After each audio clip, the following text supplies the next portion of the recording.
right, this is reading lesson part 2, and I'm going to read The Woodcutter's Gift. I read through your predictions. Excellent job. Remember, the genre is fiction, and this fictional story can happen. So it's not fantasy. It's a story that can happen. And remember, fictional stories have a problem, and then they have a solution. So we've talked tons about movies we've seen that have problems and solution. All those Three Little Pigs books, even though they're fantasy, they all had a problem, and then the problem is solved in the end. So fictional stories will have a problem and a solution. Think about a biography, like a biography about Dr. Martin Luther King or Abraham Lincoln. Those stories do not have a problem. Those stories just take you through a person's life. That's the genre of a biography, from the, where they were born, school, why they're so famous till the very end of their life. A fictional story like The Woodcutter's Gift has a problem. So let's find out. And I wonder if you realized what the problem was yesterday when you read through the story and then solution. So I'm going to read through this story today, and then tomorrow I'm going to ask you to look for the problem and solution, and I want you to write it down, and then I'll let you know what I thought it was too tomorrow. Okay, The Woodcutter's Gift. I've never read this. I'm very excited. This is written by Lupe Ruiz Flores. Illustrations by Elaine Jerome. So you see a branch kind of there. It says, essential question, how can we protect the earth? Read about a woodcutter who puts a tree to good use. On a stormy night, a violent thunderstorm blew in and knocked down the giant mesquite tree that stood in the town square. After the storm, all the neighbors who rarely spoke to each other came out of their houses and gathered around the enormous tree that was blocking the main street. So this has happened to us. We've had a bad storm. The winds will blow like part of the branches off or knock part of the tree down. So, starting to see the problem. That tree is dead. Let's get rid of it, remarked the storekeeper as he poked it with a stick. He looked up to see what the others thought. The crowd muttered in agreement. Yeah, said the house painter. I'll bring my saw and cut it into little pieces. No, wait, the gardener said. Let's ask the woodcutter Thomas what he thinks we should do. So there they are all talking together, deciding what to do. Thomas, said the gardener, what should we do with this tree? This rough and ugly mesquite is only good for one thing, firewood, said the grumpy painter. No, the woodcutter said, moving closer to the tree. Don't destroy this good tree. Again, look at the guys. Remember we talked about quotation marks? And that shows when someone is talking. So this was the woodcutter said, no, don't destroy the tree. So quotation marks are used to show dialogue or when people are talking. And there's the picture. The woodcutter's like, no cutting it up. What are you going to do with it? The crowd asked. The woodcutter paused, deep in thought. This tree could belong to everyone. How can one tree belong to everyone? Not possible. The woodcutter just grinned and replied, it's a surprise. You'll see. Okay, so what's your prediction? What do you think the woodcutter is going to do?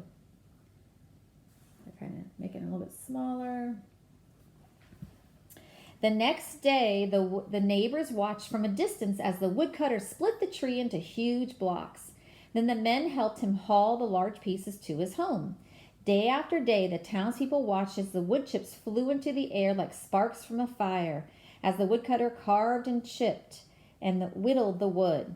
My dad says that the ugly mesquite is only good for barbecues, the young boy said as he watched from the other side of the fence. Ah, but he is wrong, the woodcutter replied. The beauty of this tree is not in the outside, but on the inside. Oh, so look at him. He's right here. It's like he's carving it.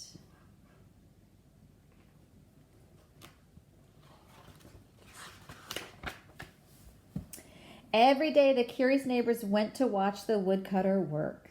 They talked and laughed and wondered what he was doing. "What are you making?" they kept asking him. "Be patient," he would say, and continue with his work.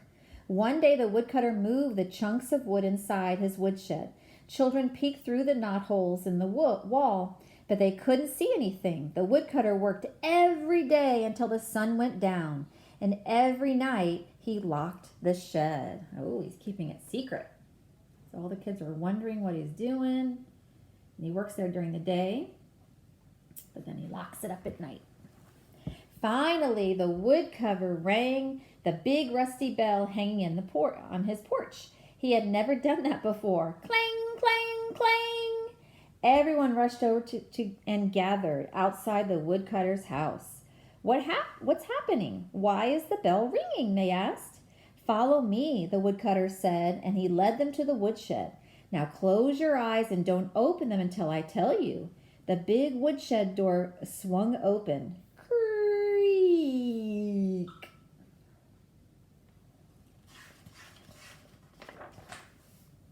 Oh, look what he did. He made animals out of wood. Oh my gosh, those are beautiful. Wow.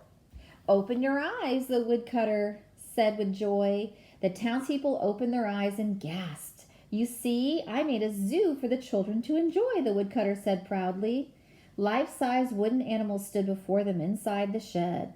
"Wow, yay, hooray!" the children shouted as they jumped up and down with excitement. Wow.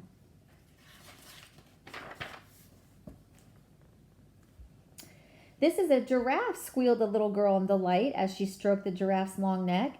"And there's a zebra over there," said another little girl. "Look at a lion and a tiger," one boy said as he ran to his hand across the lion's mane. "A turtle," the little girl cheered as she counted the squares on the turtle's shell. Even the painter couldn't believe his eyes. Tomas created a spectacular zoo from that dried up old mesquite tree. Look at that. So this says, summarize. What did the woodcutter do to make the zoo? Summarize how he made the tree into his surprise. We'll talk about that tomorrow. Everyone helped carry the animals one by one to the town square. "These animals still need a coat of paint," the woodcutter said. "They're not finished yet. Can we paint them?" the children begged as they circled around the woodcutter. "Of course," he replied, scratching his head. "Of course. As soon as I get some paint." "Wait, we'll get the paint," said the neighbors, rushing home. They returned with an odd assortment of leftover paint and paintbrushes. I wonder how they're going to look. Oh my goodness. Everyone gathered to the square. Let me show the picture first. Look at how pretty. Everyone gathered in the square to paint the animals. When they finally finished, they giggled at the orange giraffe with the brown spots, cherry red lips, long black eyelashes, and bright blue hooves.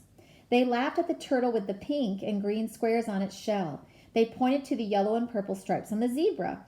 "I couldn't have done a better job myself," said the woodcutter, smiling. To celebrate, the townspeople had a big party in the square. The adults watched the children play at the zoo. They painted brightly colored booths, and they decorated them with giant paper flowers in red, blue, green, yellow, and purple. Everyone enjoyed the snow cones in rainbow colors. Aww. Oh, still not over. A few days later, men dressed in suits and ties came to talk to the woodcutter. The curious neighbors gathered outside his house. A short while later, the woodcutter came out and addressed the crowd. "These gentlemen are from the city want to buy the zoo for the museum. They say it's a work of art," he said, smiling sheepishly. Tomas had never thought of himself as an artist. What do you think he's going to do? Think he's going to sell it? I don't think he is. I don't know. Everyone was quiet. Then a little boy asked sadly, "Does that mean we'll lose our zoo?" The children were ready to cry. Would they be taken away? The woodcutter looked around the crowd. "Look at how our zoo has brought all of us together," he told the men in suits. "The zoo belongs here. It's not for sale, but I will donate one piece to the museum so the others can enjoy it too." All the people cheered. The children jumped up and down. Everyone formed a circle around the woodcutter. They celebrated. They danced.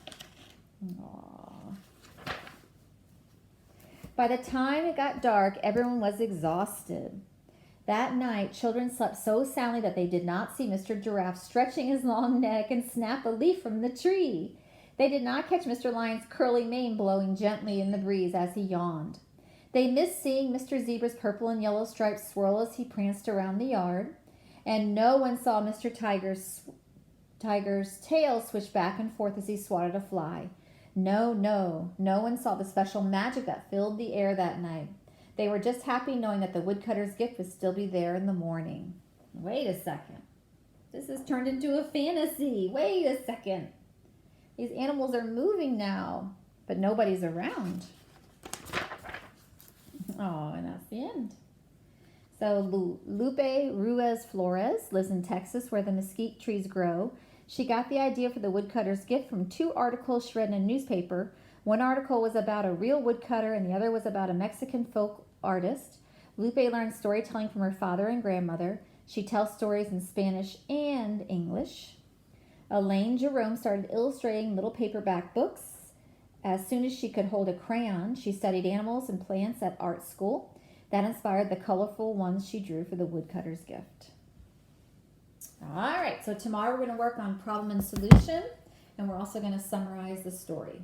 So today what you have to do is, I would love for you to reread the story. That would be awesome, but you have to do vocabulary sentences and hand those in. And please remember, tomorrow is your last day of Mrs. Fraser assigning anything. Oh, all right.